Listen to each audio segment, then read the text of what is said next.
Hi, and welcome to this, this our 21st OctoPrint On Air episode, broadcast live from near Frankfurt, Germany, on this very coldish Friday evening. First of all, as always, a quick outline of what we're going to talk about today. I'll tell you what I've been up to the past couple of weeks since our last broadcast. I'll tell you what my next steps will be. Then we will have a short Q&A segment. So the usual stuff, really, nothing new here. As always, we have, for those of you watching this live, we have a live chat to the right.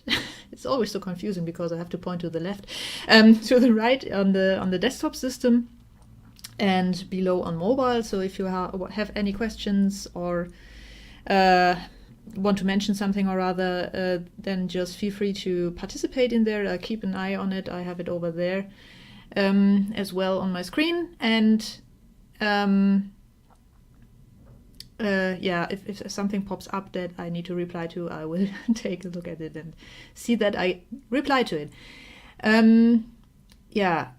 This broadcast, I have to admit, might end up a bit on the short side because there was only one question left in backlog, and in case you will not ask a lot during the live chat, well, we only have one question to tackle. Still, there are some things to tell you about, so I guess just let's get started with that.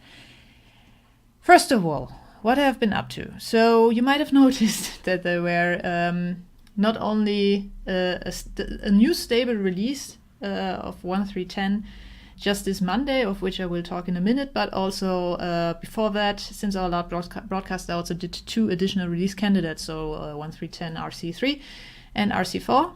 So after RC2 there were some more bugs discovered and also some things that still needed some improvement here and there. So I took care of that in these 2 release candidates, and all in all, according to the new usage tracking that 1.3.10 introduced for the very first time, we had about 1,500 instances running release candidates, with the second one, RC2, seeing the most instances, testing it with 1,012. So the release candidates after RC2 saw a bit less traffic. Some of you are still on RC2 for some reason. I guess you really love that RC. RC 1, 3, and 4 each saw around 10,000 printed hours, which is quite a lot. RC2, which was out for 2 weeks, so 1 week longer than the other 3, saw even 28,000 printed hours. So all in all those 4 release candidates saw over, I think we had them out for 4.5 weeks or something like that. Saw 55,000 printed hours more or less, and spread across 1,500 instances, and those 55,000 printed hours roughly translate to 6 years of printing time. And yeah, you won't believe how bloody awesome it is to finally have some stats like that, to see that the release candidates are really, seeing use and are being used to print and are getting deployed and all that. Because the past couple of years it was always this thing where I put out a release candidate and then I was like, okay, is anyone even using it? Am I not hearing anything because no one is using it, or because everything is fine? And this was the very, very first time where, thanks to the stats, I knew silence is good. So, you won't be able to understand possibly how what a huge load that has lifted off my shoulders, really, because it was just. Release candidates and releases were always so horrible stressful, and now I at least have some numbers that I can take a look at and see if things are working well or not, and this is really, really, really awesome. Anyhow, after those, altogether 4 release candidates, 2 of which are released since our last hangout, I released 1.3.10, as I already mentioned, back on this Monday, December 10th. And this was actually one of the last dates that I was able to do a release in 2018, because I've now been doing this basically ever since I started a proper versioning scheme for OctoPrint, that I do not push out releases until later than 14 days before Christmas, because a ton of people have a ton of time on their hand then and play with their printers, maybe get new printers and all that. And frankly, I'm also not very motivated to work during Christmas. So in case anything goes wrong, I'd rather have it go wrong 2 weeks or 14 days before Christmas. And if there are any issues, fix them and roll out a hotfix release, and then have everyone have a stable and happy and working release over the holiday break. And so basically this was why I decided December 10th is the latest date, and I managed to get it out on December 10th. If it had been December 11th, it would also have been fine, but you have to be strict with stuff like that in a way. Otherwise, you risk cutting corners and then things explode or something like that. And regarding 1.3.10, so far that's been a very quiet release, really. So compared to last releases, there were next to no tickets so far. Of course, the first weekend with the new release out is still ahead of me, so that might still change. But so far, things have been fairly quiet. Some people started begging pretty much immediately after the stable release that they would like to have the display of printed layers in the G-code viewer back that I removed. So I don't know if you remember, in up to 1.3.9, up to and including 1.3.9, the G-code viewer had this line that said such and such printed layers versus such and such visited layers, and this was confusing a ton of people. So I kept getting questions, why, what are visited, what are printed, and all that. And no matter how often I explained it, people still were confused. So I decided, okay, we don't need that. So I removed that. 4 release candidates, pretty much no one complained. I mean, I think one person said, I like to have that back with the 4th release candidate. And then stable hit, and suddenly everyone is, I want that back. So, okay, 1.3.11 will bring the printed layer count back. Hooray! I understand that apparently a lot of you, for some reason, really like that feature. Personally, I never use it, but okay. I mean, everyone uses software differently. So that will come back in 1.3.11. And the other thing that I already did was... there was apparently there was an issue with the free space calculation that happens before a backup is created.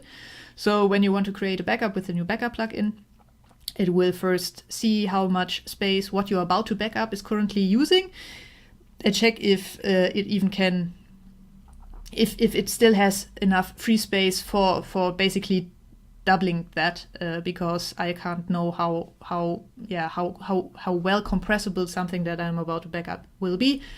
So I'm just looking if the same space is available again, and if so, I can proceed with the backup, and if not, I raise an insufficient space exception. So the problem here was that I did not take into account that if you exclude, for example, time lapses and uploads, it would still take a look how big the time lapses and uploads are, even though you are not going to back up them. And if your SD card or your file system is really, really, really full, then you will run into a problem, because then it will refuse to back up, even though there would be enough space to back up just your config.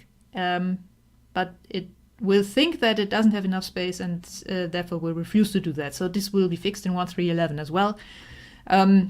What's simply a tiny bit of a logical error that did not arise during testing. Apparently I need to fill up my disks a bit more. And now this time I remembered to get myself something to drink before doing this.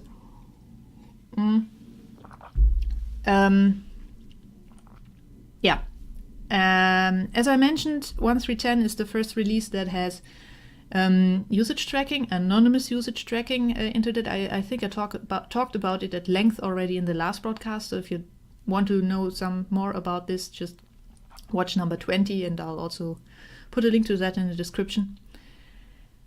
If it was number 20, otherwise I will put the link to the correct one into the description. And last time I showed you a bunch of, basically what I'm seeing based on this tracking data. And back then we only saw the data, of course, from release candidates, from the very first two ones, because the stable release was not out yet. And I figured maybe it might be interesting to see, a bit more data today based on the first 5 days with the stable release out and a ton more users as a consequence of that. So, let me quickly switch you over to the other screen for that.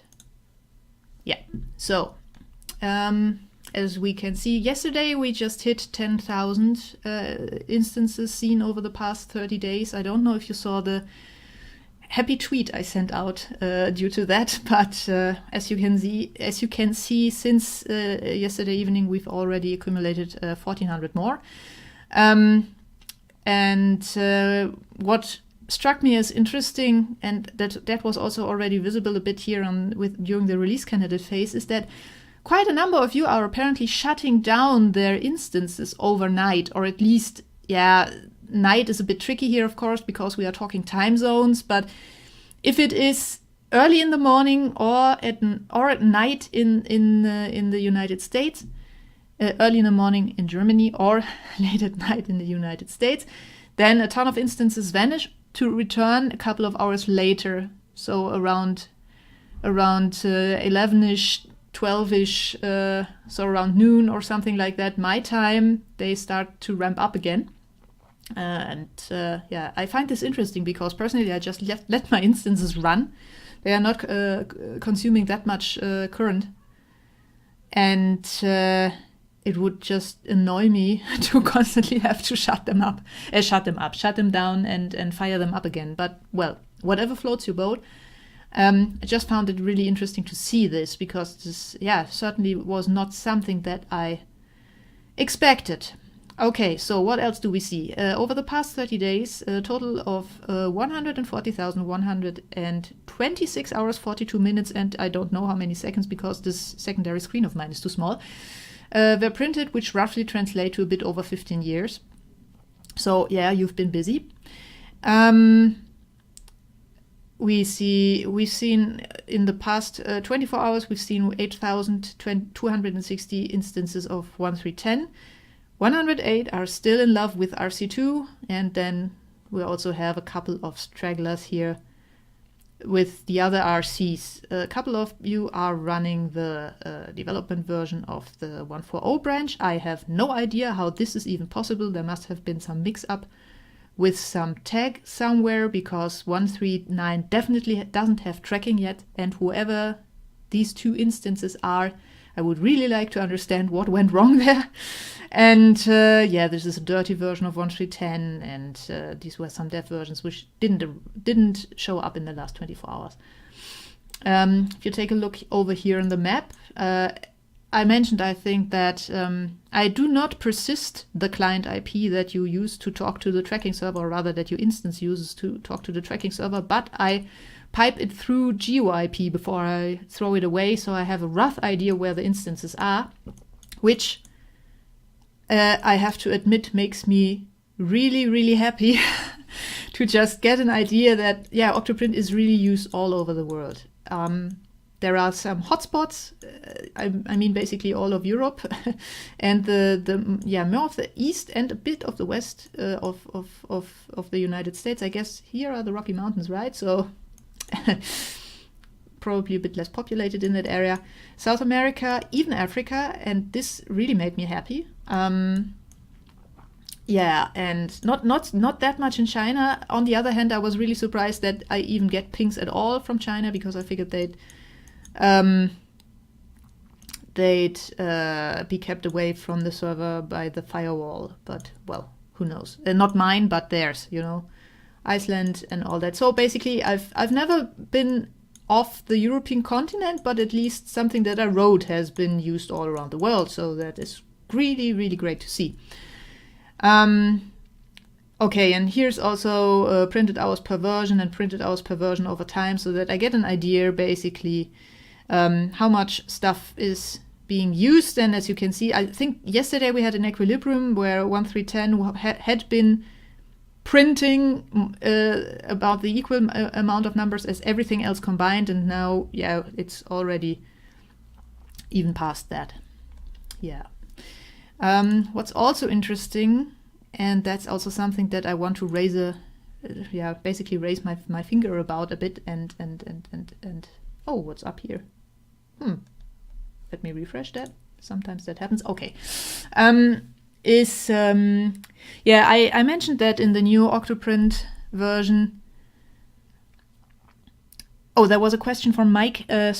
Mike asked, does the total time printed represent the instance active or actual printing time? Actual printing time. So when you finish a print, an event is sent to the tracking server, and that also contains the time, the elapsed time of the print job. So if you print it for 3 hours, something with 3 hours will be sent. So I just sum all of that up, and then you get this.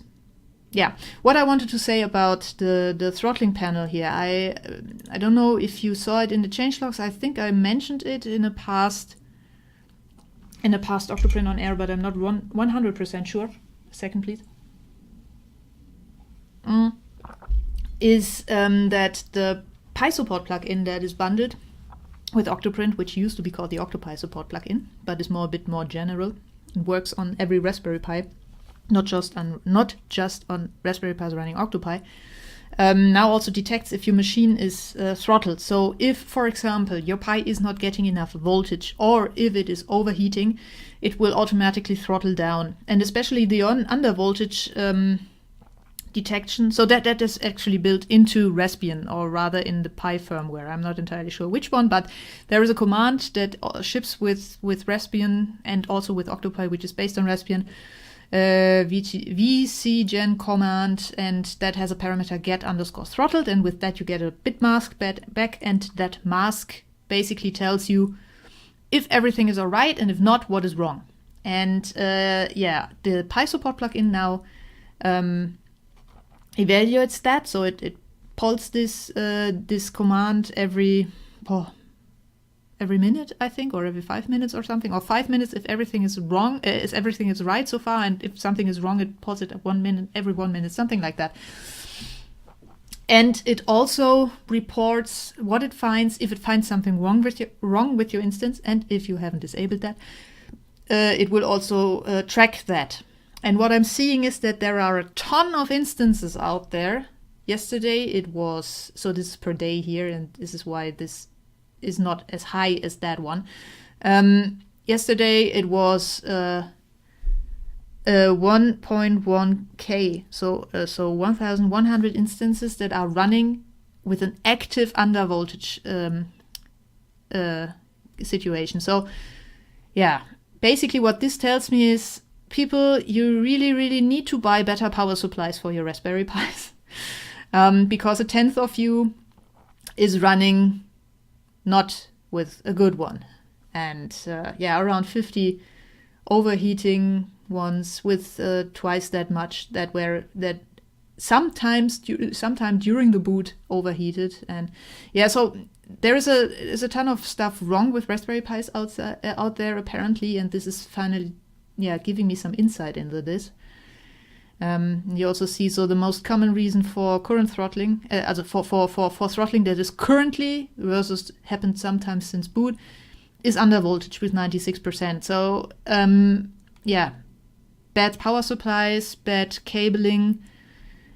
A phone charger really is not a power supply, and this is something that I'll think about how to maybe educate a bit more about. Well, at least that gives me some good data for now. And what I also did down here is I took a look if there is a correlation between printers erroring out because of an error. So not because you clicked cancel, but because either the firmware reported an error or the connection to the printer was lost or something like that. And I don't know, of course, if this is a causal relation here, but at least if one goes up, the other goes up as well. So yeah, so these were errors where the printer was currently throttled. And past experience has shown if you give your Pi not enough voltage, and if you're using a charger or something like that, that simply does not live up to specs, and therefore the Pi runs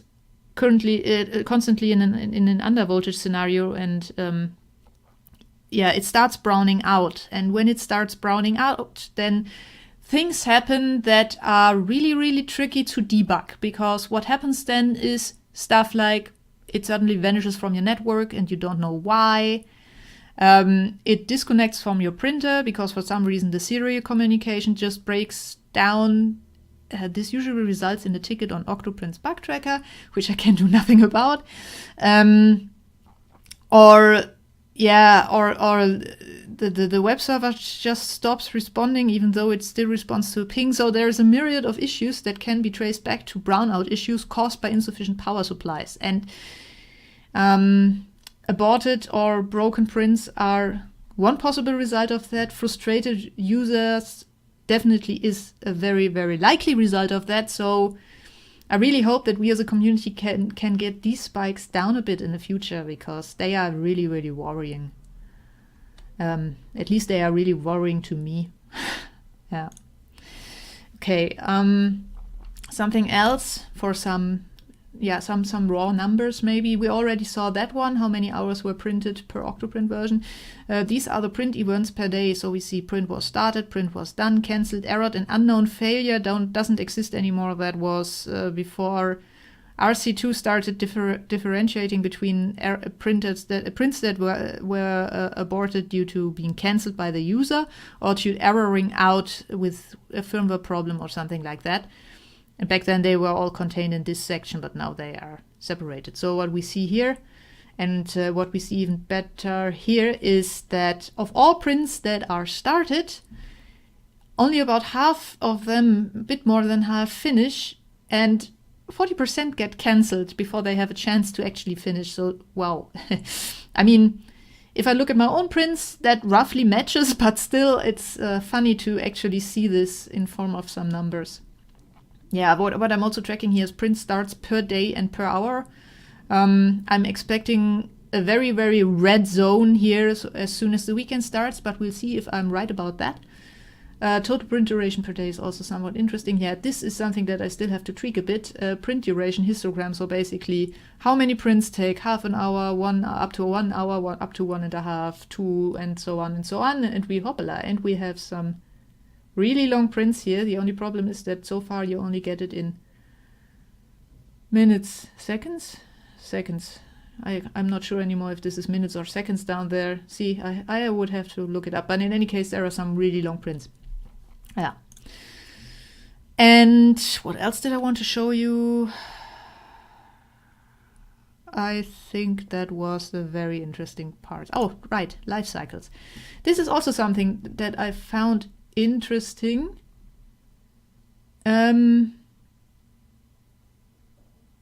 because this is where I tried to track if these dips that I saw each US night, correlated with shutdown events. So if people are really shutting down their instances properly, or if they are just powering them off. And, well, the peak here is not as high as the dip is there. So just in case this means what I fear it might mean, please never just pull the power from your Raspberry Pi. Really shut it down first. Yeah, but that's about it. Oh, and I need to fix the legend here, but not now.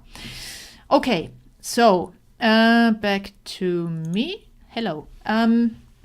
Yeah, so as you see, there's a ton of numbers now, a ton of raw information that I'm now able to take a look at, thanks to everyone who's participating in this anonymous usage tracking. And I really hope the number will grow, because in the future this data will be very, very, very valuable for the development of OctoPrint, to figure out on what kind of hardware you're running it, and if it makes sense to target, for example, if it makes actually, if it would be a good idea basically to say we are no longer trying to accommodate single core systems and actually jumping towards multi-core systems or something like that. And the data so far says, yep, most of you are running on something that has at least 2 cores, or maybe even 4, or maybe even more than that. So it looks like the first gen Raspberry Pis are slowly dying out, thankfully, because those really are slow. And yeah, things like this. And also it really, really, as I said, it really helps me a ton during release candidates and releases, because it shows me if stuff is running or not. So if I was putting out a release now and I wasn't seeing something like, what was I seeing? I think 24,000 printed hours per day seems to be the current norm. If I suddenly saw something like 4 hours per day printing time, then I knew, okay, something is really, really messed up with this release. So this is going to be really, really valuable in the future. And already, because I think I've never been as relaxed with a new release as I've been with this one, simply because I knew, okay, whatever happens now, whatever bug arises, it's not something like, oh no, nobody can print anymore and I've ruined everyone's day, but it will be only isolated cases. And this is really great. Yeah. Okay, so let's continue with what I've been up to, because that was the big 1.3.10 cluster. I've not only worked on 1.3.10, thankfully, I've also managed to at least squeeze in some time for 1.3.11 already. I mentioned that I fixed I brought back one tiny little feature that people were already missing, and I also fixed the bug in the backup plugin. What I also did, because I noticed that might be useful while I was looking at the data that I currently now get in the tracking plugin, is I added the firmware errors that get thrown by the firmware, so the fatal errors that will actually cause a disconnect or at least a print cancel. Those will in the future also be tracked so that I can see the error texts, which are most common. For example, are there a ton of max temp issues? Are there a ton of thermal runaways out there? Is there anything I can do to fix that? Is there anything that I can do to help? And what that will also allow me is to see, and I'm thinking that will happen a lot, probably more than I will feel happy with. I will be able to see adjusted firmware error messages, possible new error types that I might have to parse in order to accommodate users better in handling them and things like that. Apologies. So this is going to be in 1.3.11 if you don't disable it, which you always can. And I hope to get some insight into common error scenarios with firmwares from that. And another thing that I will add is, I took a look at what firmwares you are running, or rather what the people that have the usage tracking enabled are running. I noticed that there are still, I think it was, last time I checked, 140 or something who are running stock ANET A8 firmware, even though that is really a bad idea, thanks to various things wrong with it, among one being the thermal runaway protection being disabled, combined with a printer design that really should not have thermal runaway protection disabled, and we've already seen some printers nearly burn down houses thanks to that. So that was actually the reason that I added the printer safety warning plugin and bundled it, and that's the one that displays this big red scary message if you have a printer that is known to have issues of that kind. And apparently a lot of people are ignoring that message and just continue to run this firmware. So what I'm going to do in 1.3.11 is, first of all, add tracking for when this message pops up, so that I know which printers are actually being detected, how many of them are out there, and then I will, based on that data, see if I need to do something about this warning, make it more obnoxious, make it more into people's face. I'm not sure yet if I will do something based on that data, actually, because in the end, it is your decision if you want to take the risk or not. But I have to admit that it really shocked me a bit to see how many of these instances are out there, even though every OctoPrint version since I think I introduced that in 1.3.7 or 1.3.8 has basically been screaming at you to fix your firmware. So yeah, I'll have to take a look at that and see what I will do about it. But first of all, I need some more data, and now I finally have the way to get that data, and that might give us some nice insight into the state of fire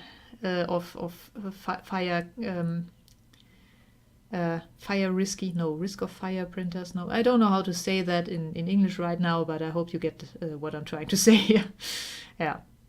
What I also did in the past, I think yesterday or something like that, was I finally started going through the accumulated PRs, and that's what I'll probably have to spend the rest of my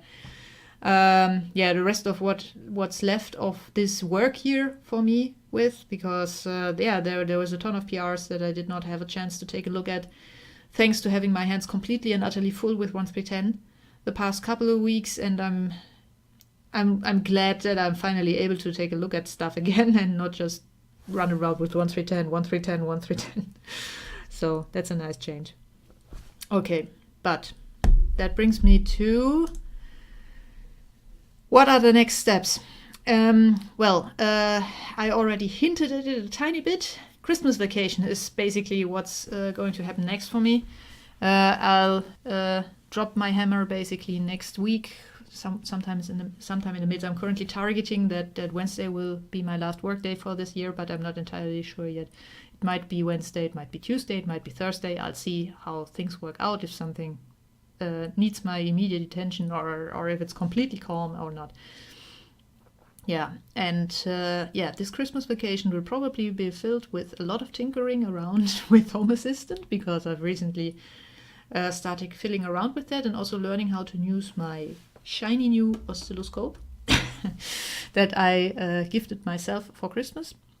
The last time that I used an oscilloscope was something like 14 years ago during university, and I mean a proper oscilloscope. I have one of these pocket DSOs, but I'm really looking forward to figuring out how this thing works, how to configure all these fancy trigger features that it has and all that, and see how the protocol decoding and all that is working as well. What I'm not going to do this year, which I did last year, is I will not be at Chaos Communication Congress, so sorry in advance if you were hoping to meet me there. I really need the time between the years for myself and for recharging just with friends and family and all that, and Congress this year was just not an option for me because of various reasons. I plan to be back and working on OctoPrint around the second week of January. I've not yet fully decided on whether it will be Monday or Wednesday or whatnot, but sometime around then. So yeah. And once I'm back, I'll do what I've been meaning to do for ages now. But as I said, 1310. I still haven't found the time to take a look at the pull requests that were filed for the Devil branch, which mostly are about Python 3 compatibility. As you might remember, we need to make OctoPrint compatible to Python 3 ASAP, because Python 2, which it currently supports, only is end of life, is going to be end of life, and soon, I think 2020. And so we only have 1 year left, and I'd rather get this tackled ASAP. So 1.4.0 is going to hopefully be compatible to both Python 2 and Python 3, but there's some stuff still to do for that, and thankfully some people have just taken over command basically of that and started to send in PRs to fix this stuff, and I'm really, really thankful for that, and I'm really, really, really sorry that I haven't gotten around so far to reviewing them and looking into that. But yeah, I'm just all the time juggling so much that it sometimes just really takes a while. And as I said, I'm really sorry about that, but I can't fix it. Anyway, this is something that I really want to get tackled in the new year. And also, of course, 1.3.11 will see some love. I'm currently First of all, there are still some PRs for that as well, where there's review feedback, where I gave review feedback and people are now adjusting them, and then I have to take a look again and all that. And whatever I can't tackle any more this year, I will have to wait until the next. And there are also some tickets right now that I'm analyzing where I'm not sure yet if there's a bug in OctoPrint or not. And if there's a bug in OctoPrint, that will also have to be tackled then. And once all that is taken care of, we can think about what to do next. Hopefully 1.4.0 development work again. And really like in the trenches and nitty gritty. But yeah. I don't know what's up this year with the maintenance releases eating or the regular maintenance eating up so much time. It's really nuts. I hope this isn't going to be like that in the future, because then, yeah, it might get tricky again to tackle really huge projects, because if you are constantly just busy with maintenance, well, I will see how to tackle that. Yeah, what I also want to do is the tracking results that you just saw, they're currently not public. The reason is simply that the Grafana instance that I was showing you there has full access to the Elasticsearch instance where the data is being collected in, and I really don't want to give anyone access to that.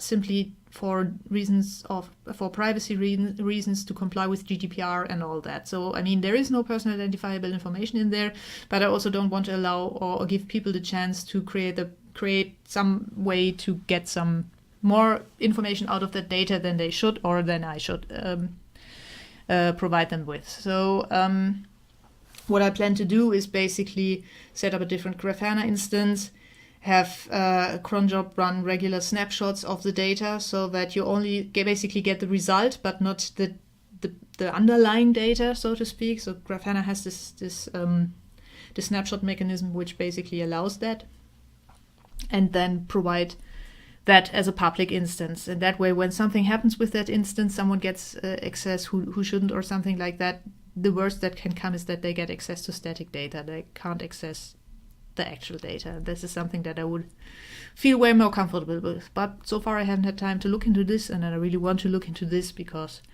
well, it's basically your data, so you also should be able to see this stuff. So yeah, I want to get this to you. All right, and that brings us to the Q&A segment. And as I said, we only had one question in the backlog, and that one was from Brad. And that was, oh, right, wait, I have this prepared, haha, so that you can read along. I nearly forgot that. Bam, ha, look at that. Isn't that wonderful?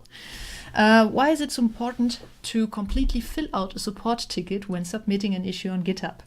And I guess that question was a bit of a tongue-in-cheek question to give me a chance to rant about this topic again. But, well, I will. Why not?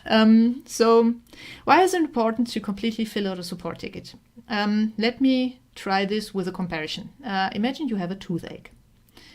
And every time you bite down on the left side, one of the molars hurts. And you don't know why, and it is really annoying, and you want to get it fixed. So what you do, you go to the dentist. And the dentist, well, he will ask you, when does it hurt? Is there any specific things that you do so that it hurts? In that case, biting down. And then he will also get you to open your mouth and take a look and poke around a bit and maybe knock on the teeth or something like that to figure out if that triggers it as well, and all these things. Okay, so bugs that you encounter in OctoPrint, they are basically like a toothache. I mean, they are annoying and sometimes they hurt really a ton, and more often than not, you also can't immediately do something about it yourself, but have to see someone to help you. Maybe me, I'm the dentist, hello. And the problem here is that contrary to a dentist, I cannot look into your mouth, so to speak. I cannot poke around on your OctoPrint instance, usually at least. Sometimes, thankfully, there is a way to do that in close collaboration with you, but normally I have no way to see what you are seeing, and I have no way to knock on the teeth, so to speak, and see when it hurts. And that means that I have to find another way to gather as much information as possible in order to figure out what is actually wrong and what is hurting, so to speak. And that is basically what goes into the ticket. So if you look at the support ticket form, it will ask you to provide steps to reproduce as detailed as possible. So something like, I was trying to print a file and it didn't work. Those are not steps to reproduce, because I do not know where trying to print a file, what file were you trying to print. Where you may be trying to print an STL, which will not work, obviously. Then on what printer were you trying to print it? How were you trying to print it? Were you maybe sending it from the slicer, or were you uploading it through the interface and then hitting print there? And then what does didn't work mean? So these are not steps to reproduce. Something like, I uploaded this file and I connected to my printer of this and this make with such and such firmware. Then I clicked the load and print button. Then I got this error message post. So these are reproduction steps. What this version template, ticket template, not version template, what this ticket template will also ask you for are version numbers. So what version of OctoPrint are we even talking about here? What version possibly of an underlying OctoPy are we talking about here? What browser are you using? What printer are you using? What firmware is installed on that printer and in what version? Stuff like that, so that I get an idea of the rough environment in which your bug is occurring. So this is why this is asked. And what I will also ask you for is log files of the server, of the client, so the JS error console basically, of the printer communication, the serial log, the well-known serial log, or the contents at least of the terminal tab in case something is wrong, it's going wrong with the communication with your printer. This is absolutely crucial. And this is basically my way of looking into your mouth. And yeah, to basically see what has been going on there, because you might not be able to tell me exactly what was going what was going on, or you might not even be able to tell me because you are not even seeing it because it's happening inside OctoPrint. So I needed logs that tell me what happened, when and where. And yeah, this is absolutely crucial. And what the ticket template also asks you for are screenshots or videos or something like that of the issue occurring. And this is also, yeah, basically the only way for me to take a look at what you are seeing. So all of these things, they build up a picture for me that allows me to get a rough idea what actually happened and how I can try to make it happen on my end, so that I hopefully can then poke at it from all sides, fix it, and then also in the process of fixing it for me and for my situation, fix it for you. But first of all, I have to be able to reproduce this situation. And for that, it is simply, yeah, every single bit of this ticket template can be important in that case. I can't know before if something in the OctoPrint log or in the serial log will be the important part. I can't know if the version of something that you have is the crucial bit that triggers the bug. All of it can be important. So if you leave one of these things out because you decide, oh, it's not important here, you can't know that. I can't know that. So just provide everything, please. I mean, you really wouldn't expect a dentist to fix a cavity just over the phone. But for some reason, a lot of users seem to think that I can fix bugs without having any information as to how to reproduce the problem in the first place. And running after this kind of information it's a ton of overhead. So, and it's really unfair to the other users basically making me run after this information, because every minute that I spend asking yet another person, can you please provide the log files that the ticket template already asked you for to provide and which you decided to not include for some reason. This is time that's lost, development time that's lost. Because while I'm doing that, I cannot in the same moment fix any bugs that are already reported fully and analyzable. And I also cannot in that time improve the software and add new functionality. So yeah, not if I have to ask for log files for the thousandth time. So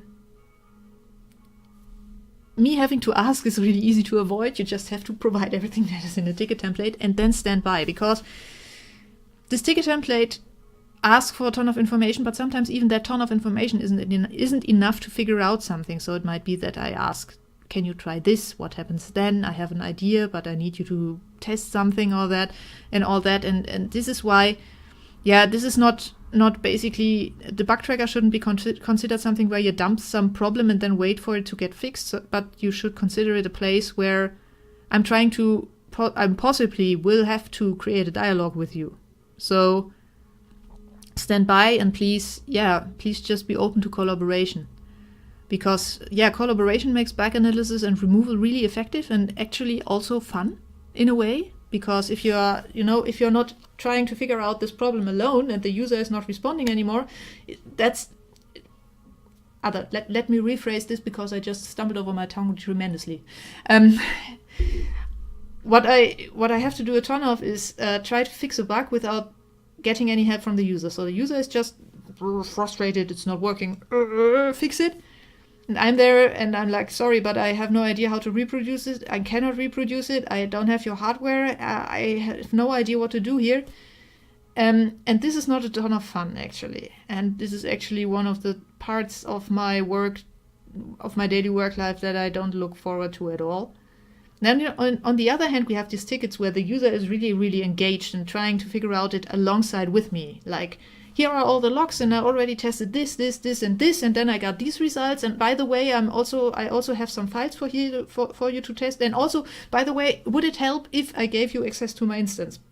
The latter part, of course, is not always technically possible, and I fully understand that, but this is a completely different relationship from the get-go, right? Because it's like, here's someone with a problem, but instead of being frustrated about it and grumbling at me about it, they show a very, very very active interest in getting it fixed and doing their part to get it fixed. And this is really, really awesome. And I would really love to have more of that and less of the first one. Yeah. In any case, please always fill out the full ticket template. Even if you think, oh, what does she need that information for? And it might be that I actually do not need all of that information for, but it might also be that I need all of that information, and then you've just cost me another half an hour or so hunting it down, and that half an hour is then lost to the whole community, and just don't be that guy. All right. Give this dentist a chance, please. Anyhow, that was that question, and that was the only question that we had in the backlog, as I mentioned. Which brings me to my question. Are there any questions in live chat? So I'll just quickly look through it.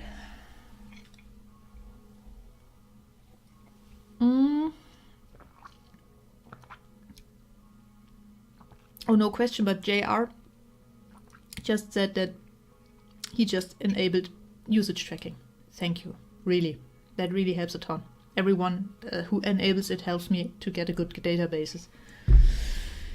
Okay. In that case, I can switch back to me completely. Also, sorry in case you are hearing the ringing outside. There's a church about 100 meters as the bird flies over there, and sometimes it gets really loud in the evening. Today seems to be such an evening. I mean, you get used to it, and it's better than the flight noises. Frankfurt Airport is also quite close, so yeah, I'm not sure what's worse. Usually the church, actually, because the planes are still high enough that they are not that big of a bother here. In any case, there are still no questions, so let's just wrap this up, I guess. And thanks to me spending so much time in Grafana, it actually didn't even get that much shorter than usual, as I just saw. Yay. Okay, so as you might have guessed from the date that we have today, December the 14th, this was the last broadcast of 2018. So the next one will be in 2019. And due to my vacation, probably in late January or early February, so not in mid-January, because then I would be talking to you about roughly 1.5 weeks of work. I don't think that this is really informational for anyone. I will post the appointment on Patreon as always, so that you get an early warning and can see if you can make it and schedule it if so. And yeah, until then, all that's left to say for me really is happy holidays. And I wish you all a guten Rutsch, a good slip into 2019. And I hope we see each other on the other side again. And yeah, as always, thanks for being here. And I hope this broadcast was interesting for you. And until next time, I guess it's just happy printing. Bye.